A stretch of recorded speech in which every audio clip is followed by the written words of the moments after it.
Bienvenue dans ce journal qui s'ouvre sur Ecopolis Télévision. Tout de suite, les grandes lignes de l'actualité. Verdict historique à Kinshasa, l'ancien président Joseph Kabila a été condamné à la peine capitale par contumace pour trahison et crime de guerre. La haute cour a rendu son jugement. Kinshasa ordonne son arrestation immédiate. Intervention alarmante du représentant de la RDC à l'ONU, Zenongai Mukongo, alerte la communauté internationale sur les risques de nettoyage ethnique dans l'est de la RDC. Il réaffirme l'accusation d'invasion du sol congolais par le Rwanda. Octobre rose, c'est parti. Le mois de mobilisation contre le cancer du sein débute ce 1er octobre à travers le monde. De New York à Kinshasa, la campagne 2025 martèle un message vital. Dépister tôt, c'est guérir. Nous en parlons dans ce journal.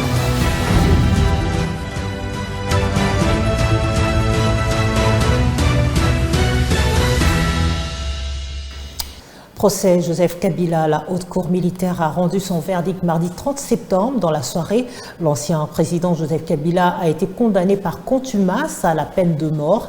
Après près de 3 mois de procès, une série d'infractions a été retenue contre l'ex-chef de l'État congolais. Il est accusé notamment pour viol, meurtre, complot, apologie ou propagande de crimes de guerre, organisation d'un mouvement insurrectionnel et participation criminelle avec l'AFC 123.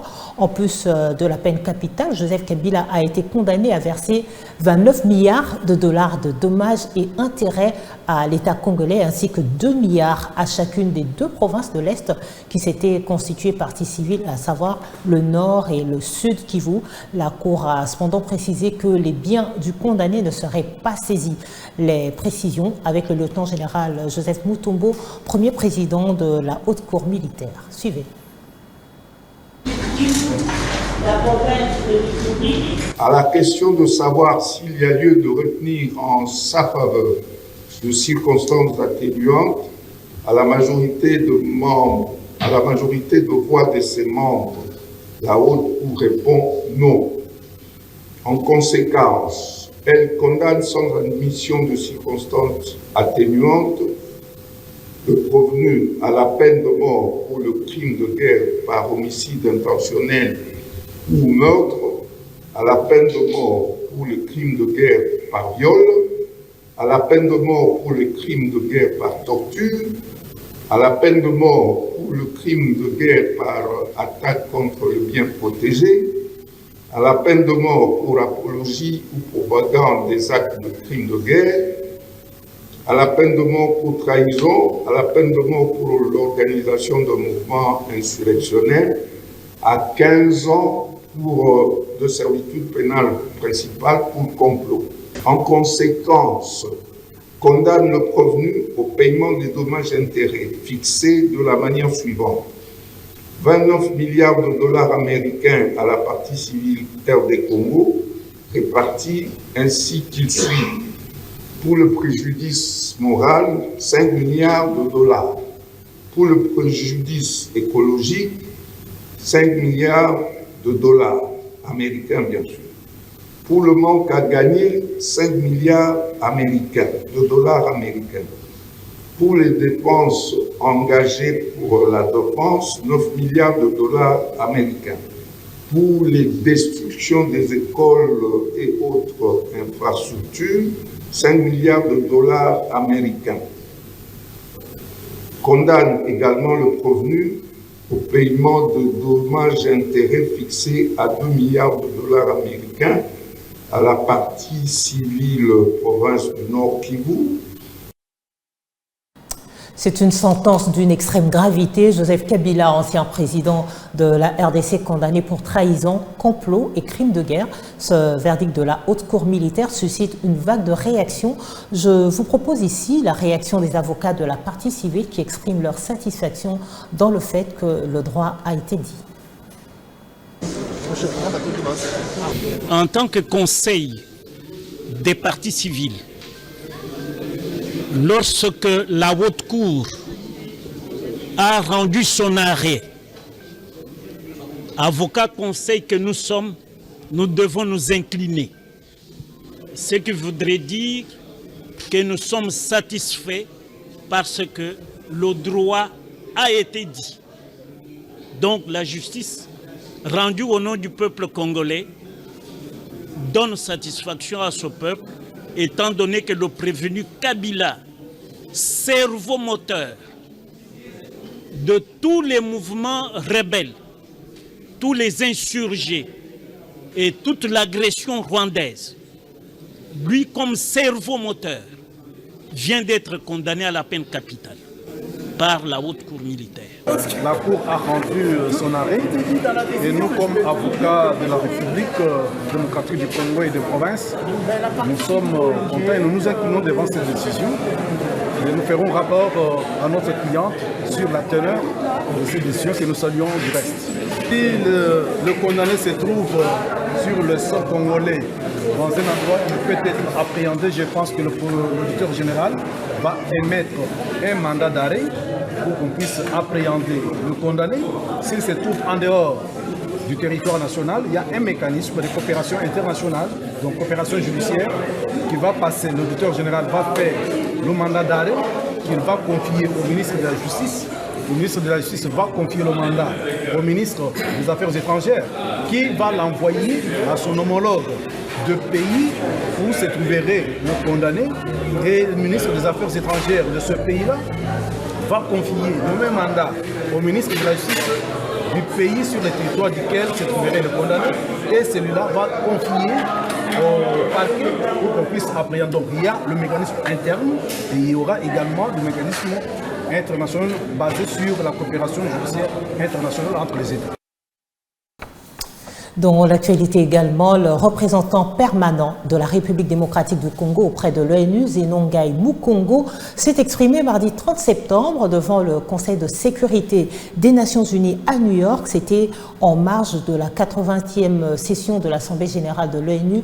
Du haut de la tribune, Zenongai Mukongo a mis en garde contre les risques de nettoyage ethnique enregistrés dans l'est de la RDC, dans les zones envahies par le Rwanda. Il a tenu ses propos en présence de la représentante de Kigali à l'ONU, Caroline Martin Ngouga. Le diplomate congolais a également affirmé l'invasion de l'armée rwandaise en République démocratique du Congo, avec comme corollaire plutôt la déportation des jeunes vers une destination inconnue. Monsieur le Président, aujourd'hui, mon premier message part de l'observation que depuis plus de 3 décennies, l'Est de la République démocratique du Congo subit une guerre atroce. Des générations entières ont grandi sous l'ombre de la violence, des déplacements massifs, de l'esclavage sexuel et du pillage de leur terre natale. L'agression dont la République démocratique du Congo est victime a plongé nos provinces de l'Est dans un désastre humanitaire avec près de 7 millions de déplacés internes. Le pic a été atteint en janvier et février 2025, lorsque les villes de Goma et Bukavu ont été envahies par les forces de défense du Rwanda et leur brigade avancée en RDC, l'AFC M23. Il convient de préciser ici que le processus diplomatique engagé avec toutes les parties au conflit n'exclut nullement la quête de la justice et de la réparation. Et comme l'affirmait le président de la République, Son Excellence M. Félix Antoine Tshisekedi Tshilombo, du haut de la tribune de la 80e session de l'Assemblée générale le 23 septembre dernier, les Nations unies elles-mêmes, à travers le rapport Mapping, ont documenté l'ampleur des atrocités. Ce n'est pas seulement un conflit, c'est un génocide silencieux qui frappe le peuple congolais depuis plus de 30 ans. En juillet dernier, encore, plus de 300 civils, dont 48 femmes et 19 enfants, ont été massacrés dans les territoires de Rutshuru par l'AFC M23 avec l'appui des forces de défense du Rwanda. Ces crimes ne sont pas isolés. Ils s'inscrivent dans une continuité macabre. Je remercie les États-Unis d'Amérique d'avoir pris l'initiative, le mois dernier, de convoquer une session extraordinaire du Conseil de sécurité pour examiner ces massacres documentés par Human Rights Watch. Fin de citation. C'est parti, c'est déjà le mois d'octobre, mois consacré à la mobilisation contre le cancer du sein, première cause de décès par cancer chez les femmes, soit plus de 12 000 morts par an, de New York en passant par Paris et d'autres capitales du monde, dont Kinshasa. La campagne plutôt 2025 martèle un message vital, dépister tôt, c'est guérir. À Kinshasa, le go sera donné dans quelques jours par le ministre de la Santé publique. Ainsi, ce 1er octobre 2025, la campagne Octobre Rose est respectée. Ce rendez-vous annuel est l'occasion de faire le point sur les principales questions que l'on se pose sur le cancer du sein. Je vous propose de suivre un extrait sur les méandres du cancer du sein, mais également la campagne de prévention, comment ça se passe sous d'autres cieux. Octobre Rose, c'est un mois qui est dédié au cancer du sein. Et partout dans le monde, nous célébrons le cancer du sein pendant tout le mois d'octobre. Et quand nous l'avons initié en 2010, on s'est dit, c'est vrai qu'il faut sensibiliser, mais qu'est-ce qu'il faut faire pour réduire la prévalence du cancer et réduire les cas qui nous arrivent à des stades très avancés? Il faut permettre aux femmes de bénéficier d'une mammographie. Parce qu'en général, c'est très difficile. Lorsque vous avez cette pathologie, tout de suite vous pensez que c'est la fin. Il arrive même également que certains collègues soient délaissés carrément par leur famille. Nous nous organisons pour que les anciens malades puissent informer les malades. Parce que souvent, rien ne vaut plus que le vécu. C'est des malades parfois qui sont délaissés. À la limite, on les met en quarantaine. Et quand c'est des femmes qui sont mariées, c'est les maris qui prennent la peau d'escampette en premier. Moi, j'ai vécu ça, il m'est arrivé de prendre mon maigre salaire, d'acheter des médicaments pour des gens qui avaient été délaissés, parce que simplement, le mari avait peur, parce que simplement la famille avait peur, parce que simplement, ils n'arrivaient pas à supporter les coûts de cette maladie. Donc, notre organisme est organisé ainsi. Vous avez des gènes qui sont responsables de la multiplication cellulaire. Vous avez des gènes qui sont responsables du freinage de cette multiplication cellulaire. Quand il y a une cellule anormale qui vient à naître. Il y a, je crois que c'est Diagabay qui disait dans une de ses chansons, donc pour faire votre beaucoup de le Covid. Et ça, il faut qu'on le valide. Donc ça, c'était vraiment important. Et dans le chapitre infrastructure, la première ministre poursuit sa tournée d'itinérance dans la province du Congo central. Arrivée lundi dernier dans l'après-midi, Judith Suminwa a inspecté la route Manterne-Singini, route en cours de construction sur la route nationale numéro 12 reliant le territoire de Lukula à celle de Tchela. Long de 112 km, ce tronçon revêt d'une importance capitale. Les travaux sont exécutés par l'entreprise CREC7, supervisée par l'Agence congolaise des grands travaux. En cette fin du mois de septembre 2025, le projet de modernisation de la route nationale numéro 12, Manterne-Tchela-Singini, c'est un peu plus de 30% de réalisation avec 40 km revêtus sur les 113 qui la composent. C'est un projet prometteur qui va d'ici peu booster l'économie de la zone. Peu à peu, l'ancienne piste boueuse en saison de pluie et poussiéreuse en saison sèche laisse la place à une route asphaltée avec marquage au sol et bornes kilométriques à chaque kilomètre. Ce mardi 30 septembre, la première ministre Judith Suminwa Tuluka, en séjour de travail au Congo central, a été voir le projet. Dans la cité de Lukula où se trouvent actuellement les travaux, la chef du gouvernement a été saluée par les officiels et les coutumiers avant de recevoir les explications du projet. Nico Nzaou, directeur général de l'Agence congolaise des grands travaux, maître d'ouvrage délégué du ministère des infrastructures et travaux publics, qui supervise ces travaux, a fait savoir que le rythme d'avancement actuel des travaux rassure. Outre l'asphaltage, certaines zones du projet sont en cours de stabilisation au ciment dosé à 5%, d'autres encore attendent la venue de la monocouche. Monsieur Panglong, directeur général de Cisco SA, a pour sa part renseigné que les inquiétudes liées au financement de ce projet ayant été levées, la question de phasage des travaux a été élaguée et le chantier ne s'arrêtera pas avant d'atteindre Singini. Singini justement, lieu du dernier repos du premier président de la RDC, Joseph Kasavubu, a été le point de chute de cette visite. La première ministre a honoré sa mémoire en s'inclinant dans le mausolée et y déposant une gerbe de fleurs. Le passage de la première ministre sur la RN12 aura été un moment de communion avec les compatriotes travailleurs de l'entreprise CREC 7, sous-traitant de la firme Cisco SA.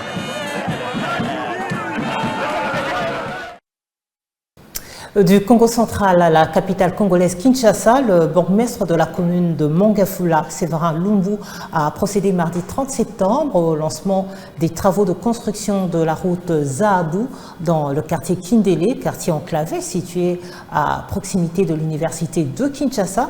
L'aboutissement de ce projet ambitieux est le fruit des efforts de notables de ce quartier, dont le député national André Mouchongo. Suivez.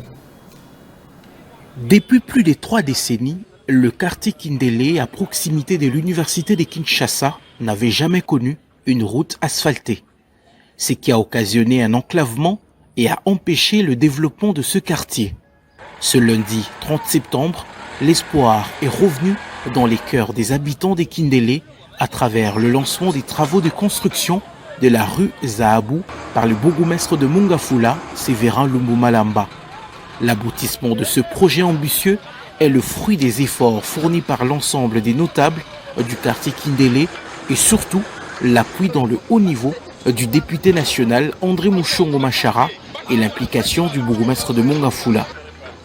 Le message, il faut avoir des bourgmestres qui travaillent, pas des bureaucrates. Moi, étant député national, j'ai appuyé l'autorité de la juridiction dans laquelle j'habite. Ça veut dire le bourgmestre de la commune de Mongafula. Il a travaillé, il nous a accompagnés, il était derrière les notables, il nous a même donné le goût de le soutenir. Donc, si les VPM à l'intérieur pouvaient nommer à la tête de toutes les communes les bourgmestres managers qui savent répondre aux besoins de leurs dépendants, aux préoccupations de la population que ces bourgmestres dirigent, comme l'a bien fait le bourgmestre de Mongafula, je pense que tout le monde va se remettre au travail.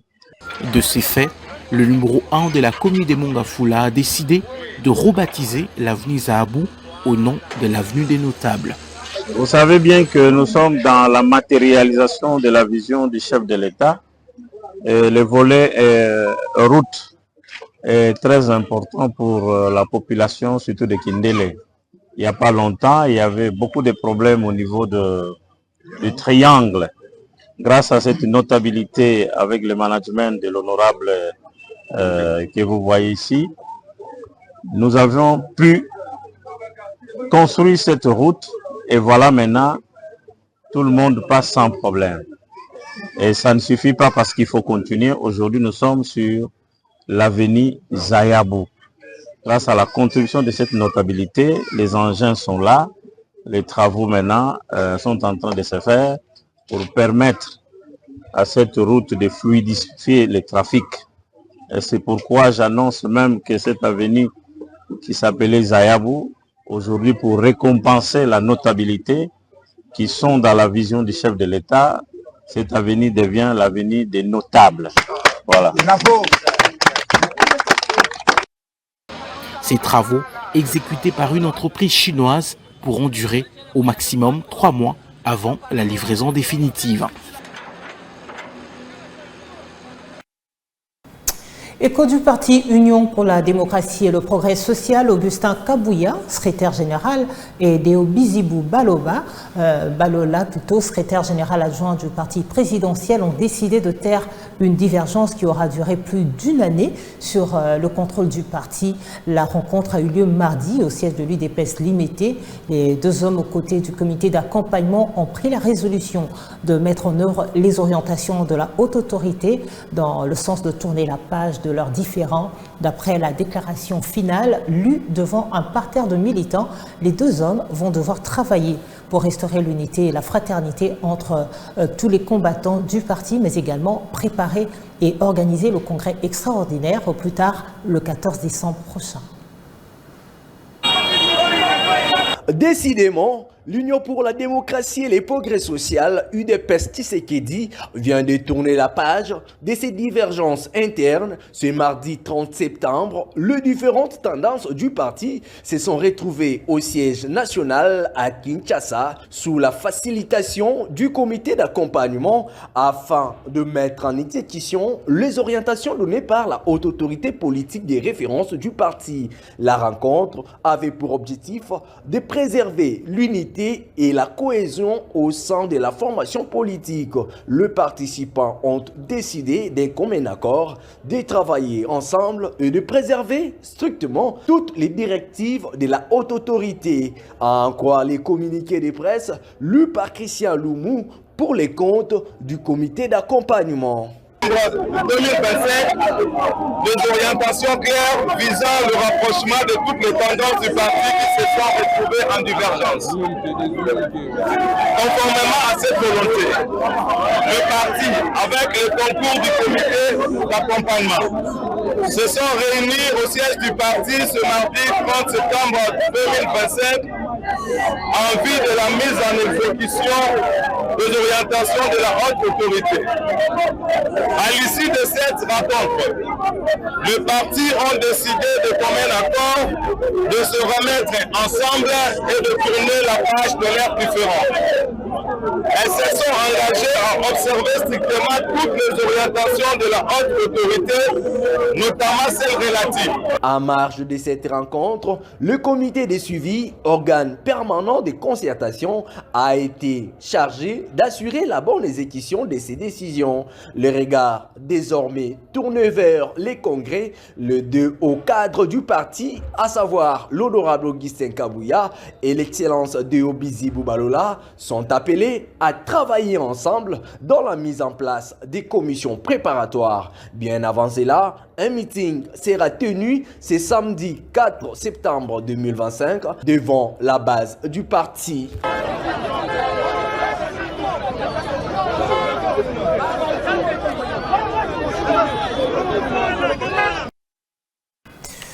En sport, l'ancien international congolais Roger Lukaku est décédé dimanche dernier à Kinshasa à l'âge de 58 ans.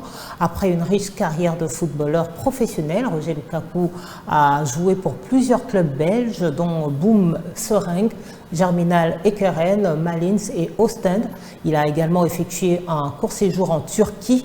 Roger Lukaku a représenté la RDC à 11 reprises et a marqué 47 buts en première division belge. Père de Jordan et Romelu Lukaku, professionnel belge, le promoteur de football club Roger Lou s'en est allé en laissant derrière lui une famille inconsolable qui garde de lui des souvenirs inoubliables. Je vous propose de suivre quelques membres de sa famille qui se sont exprimés au micro d'Ecopolis Télévision.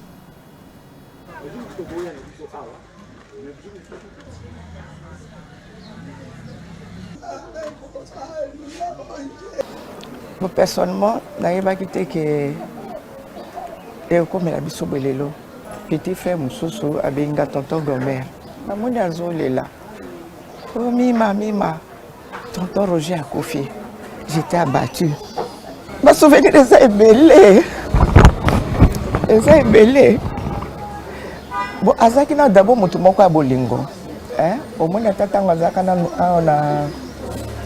na l'équipe na liboso azalaka imana ba équipe ya misoawa donc azaki mutu a bolingo titango ke na poto à chaque fois qu'il y a bandai koya abano kozanga obenga biso te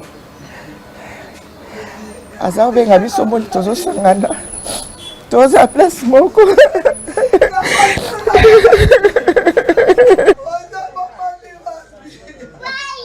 en tout cas, si on peut dire triste, c'est quelque chose d'extraordinaire pour notre vie en fait. Vu la personne, il n'était pas seulement un grand frère, il était comme un père pour la famille. C'est quelqu'un de bien. On sait que tu ne peux pas manquer du malheur dans la vie. Mais si je dis c'est quelqu'un de bien, quelqu'un de la partie, quelqu'un qui aide les gens. Si on peut dire quelque chose de bien pour lui, Je trouve qu'il est exceptionnel. Il était au milieu de la famille, qui partageait tout. Tout son joie, c'était sa famille, telle que nous sommes là.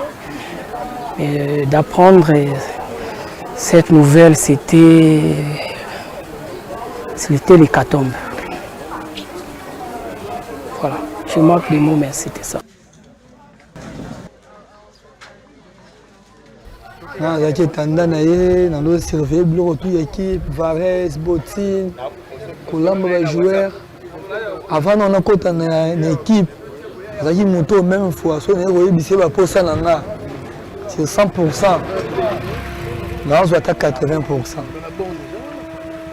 nazwa 80% baposa na nga alesi layebisangaki à partir d'aujourd'hui il faut kota na équipe nde nakotanga na rejolu ye moko nde akotisanga na rejolu bato bazalaki ebele bakoka kokotisanga batikala kokotisanga te abi namoni oza na amour équipe elongo velodrome ekomi na IPG école technique ozalaka kaka basupporter mosusu batikala na kitango bakima à partir d'aujourd'hui il faut kota na équipe ozwaka salaire ozwaka prime de ye moto engaganga ye moko ko l'équipe. Ce journal se referme ici. Merci de votre fidélité à Ecopolis Télévision et à toute l'équipe technique de la chaîne. Le rendez-vous est pris pour demain à la même heure. Très bonne soirée à tous.